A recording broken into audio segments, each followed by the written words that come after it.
तो मित्रों नमस्कार। अब इसमें समझेंगे हम आज के जो टॉपिक में है उष्मा से रिलेटेड, इसमें समझेंगे हम अवस्था परिवर्तन, चेंज ऑफ स्टेट। ठीक है, अवस्था परिवर्तन, चेंज ऑफ स्टेट के बारे में समझेंगे। तो सबसे पहले हमने पढ़ा है कि किसी भी पदार्थ की किसी भी द्रव्य की कितनी अवस्थाएं पाई जाती हैं। कोई द्रव्य है तो द्रव्य की कितनी अवस्थाएं होती हैं? 3 होती हैं, मुख्यतः 3 होती हैं, ठोस, द्रव और गैस। जो अवस्थाएं होती हैं पदार्थ की कितनी होती हैं? 3 होती हैं। कितनी होती हैं? जो पदार्थ है, पदार्थ की कितनी अवस्थाएं होती हैं? 3 होती हैं। कौन सी? ठोस मतलब सॉलिड, द्रव लिक्विड, और तीसरी क्या होती है? गैस। तीसरी क्या होती है? गैस होती है।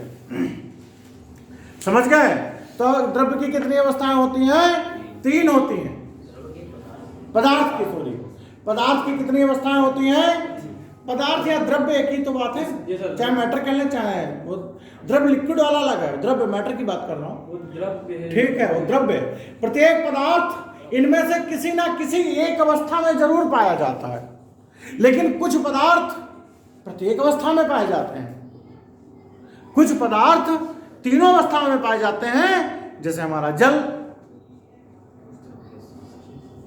ठोस, द्रव, गैस तीनों में पाया जाता है।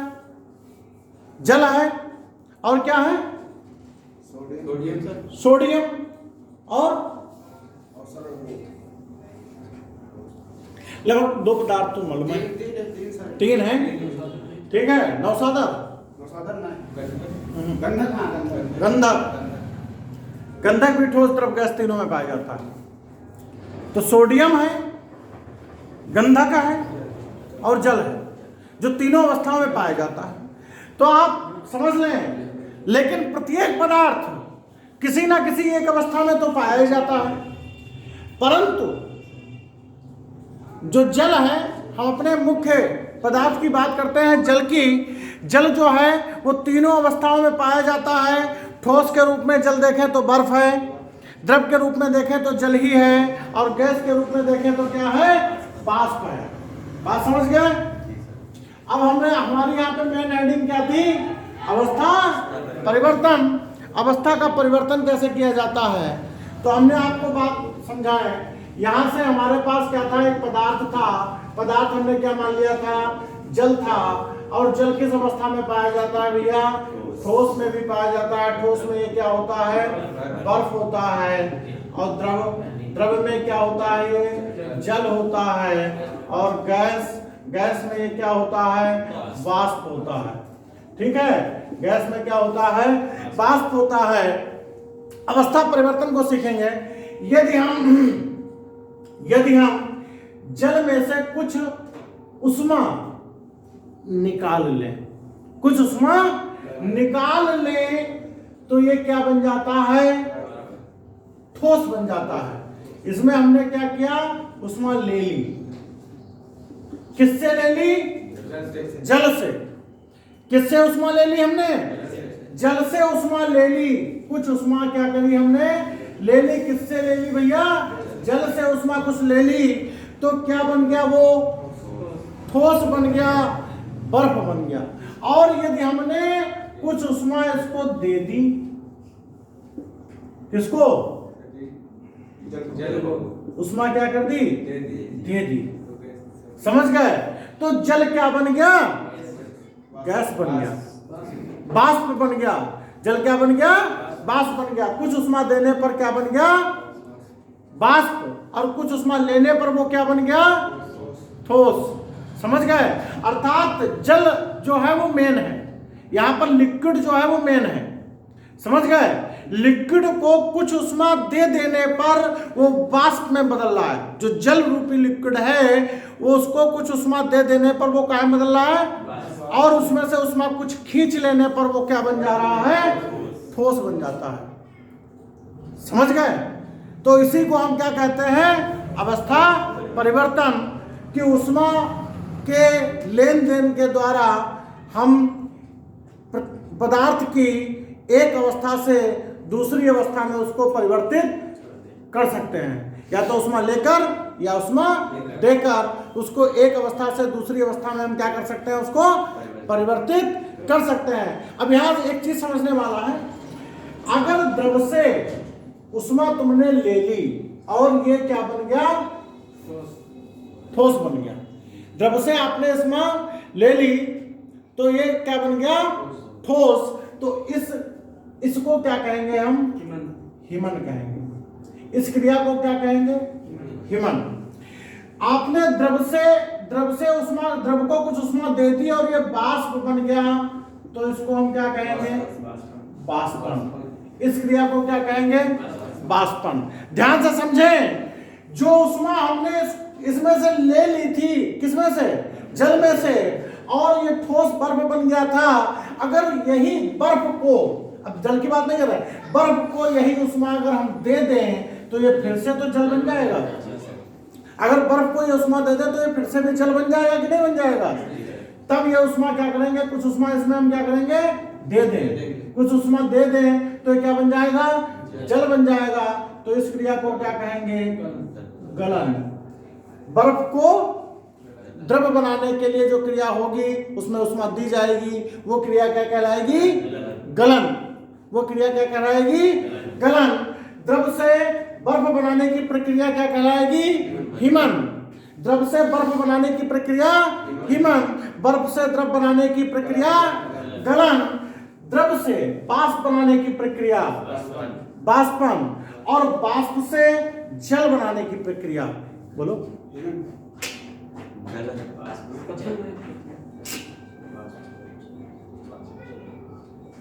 बोलो बोलो।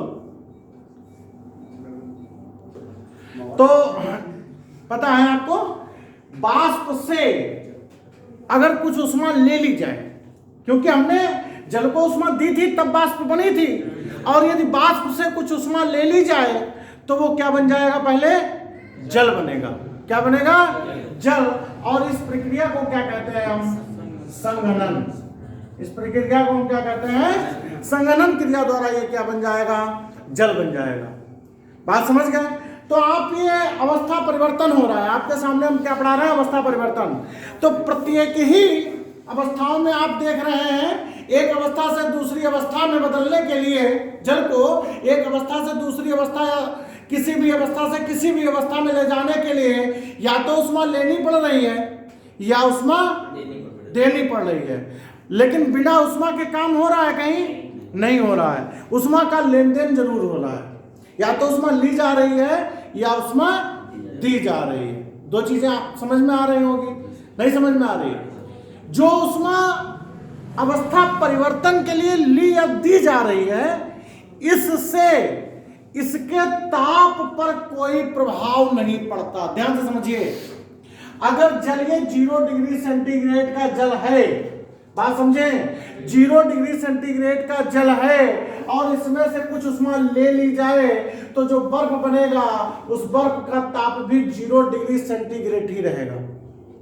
ध्यान से समझे, अगर इस बर्फ का जो बर्फ है, बर्फ का टेम्परेचर 0 डिग्री सेंटीग्रेड है, अगर इसमें हम कुछ उष्मा दे दें और गलन क्रिया के द्वारा ये पुनः जल बन जाए, तब भी उस बने हुए जल का ताप भी कितना रहेगा, 0 डिग्री सेंटीग्रेड रहेगा। अगर इस जल का ताप 100 डिग्री सेंटीग्रेड है और इसको हमने कुछ उष्मा और दे दी तो ये बाष्प में बदल जाएगा, लेकिन बाष्प का ताप भी कितना रहेगा, 100 डिग्री सेंटीग्रेड रहेगा। और बाष्प में से हम कुछ उष्मा निकाल लें और वो जल बन जाए तो उस जल का ताप भी प्रारंभ में कितना रहेगा, 100 डिग्री सेंटीग्रेड ही रहेगा। मतलब उष्मा का हमने आदान प्रदान तो किया, लेकिन उससे क्या हुआ, अवस्था परिवर्तन हुआ। जो पदार्थ था उसके ताप पर कोई प्रभाव नहीं पड़ा, उसके ताप पर कोई प्रभाव नहीं पड़ा।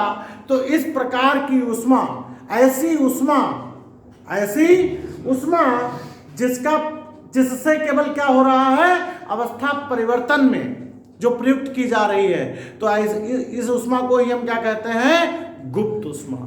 इस उष्मा को ही हम क्या कहते हैं, गुप्त उष्मा। समझ गए? इस उष्मा को ही हम क्या कहते हैं? गुप्त उष्मा, लेटेंट हीट। समझ गए? जब किसी ठोस को गर्म किया जाता है, जब किसी ठोस को, तो उसका ताप बढ़ने लगता है। उसका ताप क्या होता है? बढ़ने लगता है। विशेष ताप पर पहुंच जाने पर, जैसे मान लो 100 डिग्री सेंटीग्रेड पर जल पहुंच गया, अब 100 डिग्री सेंटीग्रेड का जल का ताप नहीं बढ़ेगा, फिर जल क्या बनने लगेगा? वाष्प बनने लगेगा। समझ गए? लेकिन उसको हम उष्मा डायरेक्ट दे रहे हैं, तो वो उष्मा से ताप तो बढ़ नहीं रहा, तो उष्मा जा कहाँ रही है? अवस्था परिवर्तन में जा रही है। इसी उष्मा को हम क्या कहेंगे? पदार्थ की गुप्त उष्मा। ये गुप्त उष्मा दो प्रकार की होती है। गुप्त उष्मा कितने प्रकार की होती है? दो प्रकार की। एक गलन की गुप्त उष्मा और एक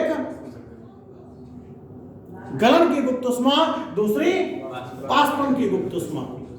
समझ गए? एक गलन की गुप्त उष्मा होती है और एक क्या होती है? वाष्पन की गुप्त उष्मा। किसी पदार्थ की गलन की गुप्त उष्मा उष्मा की वह मात्रा है, किसी पदार्थ की गलन की गुप्त उष्मा, किसी पदार्थ की गलन की गुप्त उष्मा उष्मा की वह मात्रा है जो उस पदार्थ के 1 ग्राम द्रव्यमान का ताप, 1 ग्राम द्रव्यमान को बिना ताप बदले ठोस अवस्था से द्रव अवस्था में बदलने के लिए प्रयुक्त होती है। नहीं समझे बात? किसी पदार्थ की गलन की जो गुप्त उष्मा है, गलन की गुप्त उष्मा, किसी पदार्थ की गलन की गुप्त उष्मा की वह मात्रा है जो किसी पदार्थ के 1 ग्राम पदार्थ का ताप, कितने पदार्थ का ताप? 1 ग्राम पदार्थ का ताप, 1 ग्राम पदार्थ का ताप, 1 ग्राम पदार्थ, सॉरी थोड़ा सा मिस्टेक है, जो 1 ग्राम पदार्थ, समझ गए? जो 1 ग्राम पदार्थ को बिना ताप बदले, 1 ग्राम पदार्थ को बिना ताप बदले, बिना ताप बदले, काहे में बदल दे? ठोस से द्रव्य में बदलने के लिए प्रयुक्त होती है। ठोस से द्रव्य में बदलने के लिए प्रयुक्त होती है। समझ गए? 1 ग्राम पदार्थ जो है उसका बिना ताप बदले, कोई एक पदार्थ है जो कैसा पदार्थ है? ठोस पदार्थ है। मान लिया 1 ग्राम यहाँ पे हमने ले लिया, बर्फ ले लिया, 1 ग्राम क्या ले लिया हमने? बर्फ ले लिया। आप कायदे से समझ लो, 1 ग्राम हमने बर्फ लिया, इसको हमने कुछ उष्मा दी, ये क्या बन गया? 1 ग्राम जल बन गया। 1 ग्राम क्या बन गया? जल बन गया। इस बर्फ का टेम्परेचर कितना था? 0 डिग्री सेंटीग्रेड। और ये जो ग्राम जल बना इसका भी टेम्परेचर क्या था? 0 डिग्री सेंटीग्रेड। दोनों में क्या ताप बदला? नहीं, ताप नहीं बदला। लेकिन इस बर्फ को हमने गलाने के लिए कुछ उष्मा तो दी कि नहीं दी? जो उष्मा दी वही इस बर्फ की क्या कहलाएगी? गलन की गुप्त उष्मा कहलाएगी। वही इस बर्फ की क्या कहलाएगी? गलन की गुप्त उष्मा कहलाएगी। समझ गए? क्लियर हो गया? नहीं क्लियर हुआ? यही क्या कहलाएगी? बर्फ की गलन की गुप्त उष्मा कहलाएगी। बात समझ गए? अब उसी प्रकार से यहाँ पे दूसरा स्टार्ट होता है वाष्पन की गुप्त उष्मा। वाष्पन की गुप्त उष्मा। एक चीज हमें यहाँ पे बता दें, 1 ग्राम बर्फ की गलन की गुप्त उष्मा कितनी होती जानते हैं आप लोग? 80 कैलोरी प्रति ग्राम। 80 कैलोरी प्रति ग्राम, अर्थात 1 ग्राम बर्फ को गलाने के लिए कितनी उष्मा की आवश्यकता होती है? 80 कैलोरी होती है। समझ गए? 80 कैलोरी प्रति ग्राम। गुप्त उष्मा का मात्रक क्या होता है? कैलोरी प्रति ग्राम होता है। कैलोरी प्रति ग्राम होता है। इसका मतलब क्या हुआ? 80 कैलोरी प्रति ग्राम। इसका मतलब हुआ 1 ग्राम बर्फ को गलाने के लिए, 1 ग्राम बर्फ को गलाने के लिए 80 कैलोरी की आवश्यकता होती है। 80 कैलोरी उष्मा की आवश्यकता होती है। इसी पर डिपेंडेंट एक क्वेश्चन आता है कि आइसक्रीम, 0 डिग्री सेंटीग्रेड की आइसक्रीम और 0 डिग्री सेंटीग्रेड का जब हम जल पीते हैं और 0 डिग्री सेंटीग्रेड की आइसक्रीम खाते हैं तो आइसक्रीम हमें जल की अपेक्षा ज़्यादा ठंडी लगती है, जबकि दोनों का टेम्परेचर एक है, आइसक्रीम का भी और जल का भी। लेकिन हमको आइसक्रीम ज़्यादा ठंडी लगती है क्योंकि आइसक्रीम किस अवस्था में है? ठोस अवस्था में है। जब हम उसको काटते हैं, मान लिया 1 ग्राम आइसक्रीम काट के आपने मुंह में रखी तो आपके मुंह से कितनी उष्मा खींच लेगी? 80 कैलोरी पहले आपके मुंह से उष्मा खींच लेगी। 1 ग्राम यदि आइसक्रीम रखी तो कितनी उष्मा खींच लेगी? 80 कैलोरी उष्मा खींच लेगी। उसके बाद में आपके मुंह में वो द्रव बनेगी, तब उसको आप निगल पाएंगे। समझ गए ना? और द्रव तो ऑलरेडी द्रव ही है, तो वो 80 कैलोरी आपसे गलने के लिए जो अतिरिक्त उष्मा ले रही है आइसक्रीम, वो आपसे पानी नहीं लेगा। समझ गए? इसीलिए आइसक्रीम और ठंडा जल 0 डिग्री सेंटीग्रेड का जल दोनों को एक साथ लेने पर आइसक्रीम आपको ज़्यादा ठंडी लगती है। बात समझ में आ गई ना? ये हो गई आपकी। इसी प्रकार से ये क्या होता है, बाष्पन की गुप्त उष्मा। बाष्पन की गुप्त उष्मा कितनी होती है? 539 कैलोरी प्रति ग्राम। 539 कैलोरी प्रति ग्राम। इसकी परिभाषा क्या बनेगी? यदि 1 ग्राम जल है, मान लिया क्या है, 1 ग्राम जल है और उसका टेम्परेचर 100 डिग्री सेंटीग्रेड है। इसका टेम्परेचर क्या है? 100 डिग्री सेंटीग्रेड है। 1 ग्राम जल है, इसका टेम्परेचर 100 डिग्री सेंटीग्रेड है। इसको आपने कुछ उष्मा दे दी, कुछ उष्मा दे दी, तो 1 ग्राम भाप बन गई। क्या बन गई? 1 ग्राम वाष्प बन गई। लेकिन इसका टेम्परेचर भी क्या रहा? 100 डिग्री सेंटीग्रेड। तो आपने इसको कितनी उष्मा दी? 539 कैलोरी दी। आपने इसको कितनी उष्मा दी? 539 कैलोरी उष्मा दी। किसी पदार्थ की बाष्पन की गुप्त उष्मा की वह मात्रा है जो उस पदार्थ के 1 ग्राम द्रव्यमान को बिना ताप बदले, 1 ग्राम द्रव्यमान को बिना ताप बदले द्रव अवस्था से बाष्प अवस्था में अथवा बाष्प से द्रव अवस्था में बदलने के लिए दी जाती है या ली जाती है। समझ गए? दोनों बातें होती हैं, या तो उष्मा दी जाती है या उष्मा ली जाती है। 1 ग्राम द्रव का ताप, 1 ग्राम द्रव का जो है किसी पदार्थ की बाष्पन की गुप्त उष्मा की वह मात्रा है, उष्मा की मात्रा है जो उस पदार्थ के 1 ग्राम द्रव्यमान का बिना ताप बदले वाष्प में परिवर्तन करने के लिए प्रयुक्त होती है। वाष्प में परिवर्तन करने के लिए प्रयुक्त होती है, जबकि उसका भी टेम्परेचर नहीं बदलना चाहिए। समझ गए? किसी पदार्थ की बाष्पन की गुप्त उष्मा की वह मात्रा है जो उस पदार्थ के 1 ग्राम द्रव्यमान को बिना ताप बदले द्रव से वाष्प में या वाष्प से द्रव में बदलने के लिए दी जाती है अथवा दी जाती है। ली किससे जाएगी? जब वाष्प से द्रव में बदलेंगे तब ली जाएगी, और जब द्रव से वाष्प में बदलेंगे तो दी जाएगी। दोनों में कितनी ली जाएगी? 539। उसी प्रकार से जब द्रव को बर्फ में बदलेंगे तब 80 कैलोरी लेनी पड़ेगी प्रति ग्राम, और जब बर्फ को जल में बदलेंगे तो 80 कैलोरी देनी पड़ेगी प्रति ग्राम। समझ गए? ये इसकी गलन की गुप्त उष्मा कहलाएगी, और वो किसकी कहलाएगी? बाष्पन की गुप्त उष्मा। बात समझ गए? क्लियर हो गई बात? डाउट तो नहीं है गुप्त उष्मा में? तो वह उष्मा जो अवस्था परिवर्तन में प्रयुक्त होती है, जो पदार्थ के अवस्था परिवर्तन में प्रयुक्त होती है, वह उष्मा कौन सी उष्मा कहलाती है? गुप्त उष्मा। समझ गए?